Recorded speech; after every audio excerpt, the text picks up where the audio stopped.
On est ici place Kléber, j'étais tout à l'heure avec la maire de Strasbourg, place Broglie, plus de place. Le marché de Noël est revenu place Kléber. Une partie des exposants de la place Broglie sont venus ici. C'est où en fait le vrai marché de Noël de Strasbourg?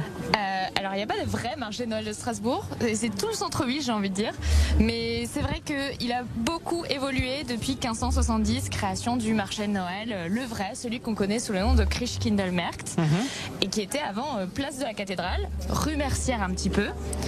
Et en fait, cette localisation qui s'étend jusqu'à la place Kléber et la place Broglie, c'est vraiment une création contemporaine du 19e siècle.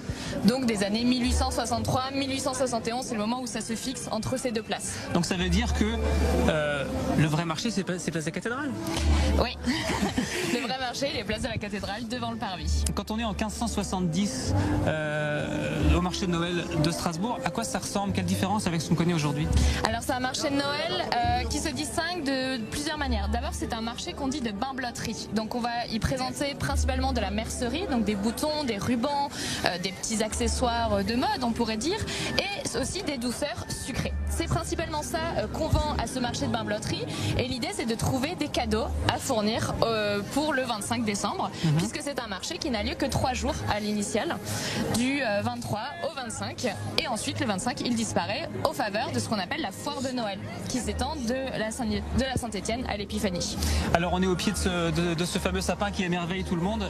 Il y a parfois un petit peu des débats sur le sapin Strasbourg Célestat. Est-ce qu'on peut vraiment dire une bonne fois pour toutes la première mention du sapin de Noël, c'est où? Eh ben c'est Célestat malheureusement, c'est pas nous qui l'avons. Mais c'est très bien pour nos téléspectateurs de Célestat qui se réjouissent. Célestat qui se dit capitale de l'arbre de Noël justement. Voilà, c'est ça. Alors que Strasbourg se veut capitale de Noël, plutôt dans l'esprit de Noël depuis les années 90. C'est tout frais en fait. C'est ça, c'est un label tout récent qui a à peine une trentaine d'années finalement. Et ce sapin de la place Kléber, il est là depuis quand? Aussi les années 90. Au moment où on a cette labellisation capitale de Noël, le sapin est installé place Kléber et les baraques, elles, sont regroupées place Broglie pour avoir un marché ici beaucoup plus ouvert. Et je rappelle qu'à cette époque-là, il y avait encore des voitures place Kléber, donc on circulait pas de la même manière qu'aujourd'hui. Même si aujourd'hui, c'est difficile. Ouais, aujourd'hui c'est difficile. Le premier grand sapin, c'est seulement les années 90. Oui. On a l'impression que c'est ancestral, que c'est là depuis toujours, mais pas forcément. Quoi. Je pense que c'est la magie de Noël. Vous, à titre personnel, vous préférez vous balader où quand vous êtes au marché de Noël de Strasbourg?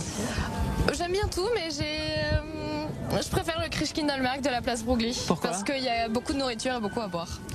C'est ça. Bon, il y en a aussi un petit peu ici. C'est aussi peut-être, je crois qu'on est à peu près de la même génération, le marché de Noël de notre enfance, aussi celui de la place Broglie, parce que quand nous on était jeunes, il n'y avait pas de marché de Noël ici, place C'est ça, Kléber. bah oui, il n'y avait pas encore autant d'espace ici pour les baraques, alors que place Broglie, c'était déjà une place grandement libre, avec aussi une superficie et une manière de sécuriser aussi l'emplacement. Vous qui bossez aux archives de Strasbourg, je l'ai dit il y a quelques instants, Noël, ça occupe une place importante dans ces archives, c'est beaucoup de kilomètres de rayons de documents? Pas tant que ça, je vais un peu casser la magie, pas tant que ça, mais on a eu suffisamment de documents pour pouvoir présenter une belle exposition il y a quelques années sur justement la magie des fêtes de fin d'année, que ce soit Noël ou la Saint-Sylvestre. Et donc ça c'est une exposition virtuelle que les téléspectateurs peuvent retrouver sur notre site internet. Et ben voilà, merci pour l'info, merci beaucoup à vous de nous avoir accordé ces quelques minutes. On a vécu ensemble les illuminations, c'est vrai que c'est beau quand même, hein, de ce sapin de Noël de la place Kléber.